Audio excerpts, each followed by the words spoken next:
মনে করছো?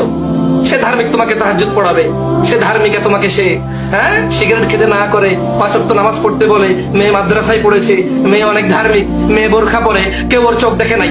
কেউ যদি ওর চোখ না দেখে, ও যদি এত ধার্মিক হয়, ও যদি এত ভালো হয়, তুমি কিভাবে তার প্রেমে পড়ো?